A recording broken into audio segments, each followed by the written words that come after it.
My name is Jason Church, and I'm an account manager for Hewson Brothers Building Supply and Acoustic Solutions. I sell building materials to commercial, residential, and modular builders in Waterloo Region and Brant County. My co-op experience in high school was pretty laid back. My teacher, as I remember it correctly, 25 years ago, there was a bunch of options of things that we could take. I'd always tinkered around with cars growing up, so the auto mechanic opportunity stood out to me, and I decided that that would be a good fit for me at the time. So during my co-op program, I changed tires. I was taught to change tires and how to change oil, and I was supervised by a Class A mechanic while doing these things. I learned how to take the time to do things properly and not rush to try to impress a supervisor. I was lucky to have a very good supervisor who taught me those things and said, when you think you're done, go back and reassess what you're doing and then come tell me when you think you're done. This allowed me to double check my work and make sure everything I was doing was properly completed. I still use all those things to this day. Resolve conflict comfortably and take time to make sure that I'm handling everything professionally. Very quickly, I guess they liked what I was doing, and they offered me a part-time job, which I was able to do after my co-op program ended in the afternoon, in the evenings. I can't imagine anybody in grade 10 knowing what they want to do the rest of their life. So co-op gives you an opportunity to try out a sample of different things that are going on. Perhaps you could start a co-op placement at one place and decide it's not for you and go to another place and kind of see the beginnings of the path you want to take in the next 5, 10, 15 years. Then from there, I was offered an apprenticeship for auto mechanic, where I could actually follow in the shoes of somebody on site and become an auto mechanic.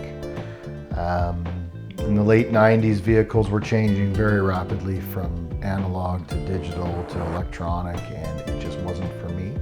So I decided to leave and took my happiness with me and pursued a career in the construction industry. When I started the construction industry, it's still the industry I work in today. And I started from the lowest possible job, at the company, sweeping the floors and cleaning up, until operating a forklift and loading trucks, which needed proper training and stuff at the time. I started noticing the health and safety aspect was starting to slip within the industry.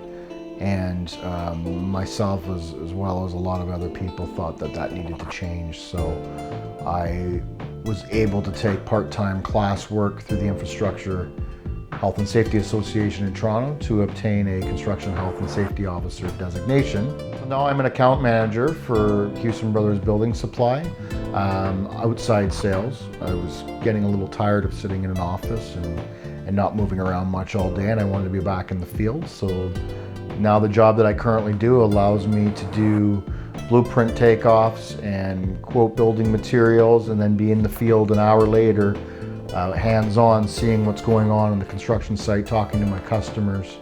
I think that's the most rewarding part of my job, is communicating with people daily and having that interaction and troubleshooting with my knowledge over the last 20 years in the industry. There is always opportunity for growth if you're working in a quote-unquote hands-on field.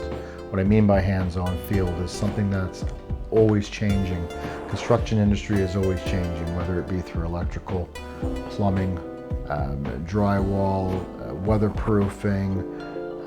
There's always opportunity to get in there and learn the newest products, the newest thing, and stay at the top of the game.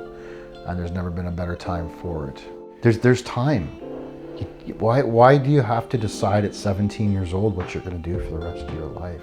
That is terrifying. You can try a pathway you want to go down, and if it doesn't work, you can try a different path. Again, in my early 40s, I'm happy with what I do. I may decide to do something, and those skills and all the experience that I've obtained over the last 25 years are going to get me there. So part of having a better life is making sure that you have a better soul and a better love for yourself and what you're doing. A job will come, and you will find, if your work ethic is there and you want to be included in society and contribute to society, you will always have a job. You just need to have that drive. What the job is, you decide.